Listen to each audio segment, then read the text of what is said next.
Good day to you. My name is Vanessa Hong. I work in Shenzhen HTL Technology. We are a one-stop dental CAD-CAM solution provider. For example, today I would like to explain to you about our hybrid milling machine T4. It is a machine that processes the ceramic block, also the titanium blank. So it means with one milling machine, the users can handle two kinds of restorations. One is aesthetic, and on the other hand, you also like to mill the custom abutment for implant restorations. For example, this is the product that milled by T4 milling machine. There's a veneers, molar for molar area.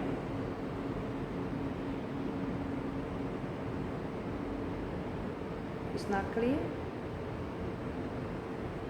So this is the veneer, and this one is the abutment, milled abutment. So it's like one machine for two functions.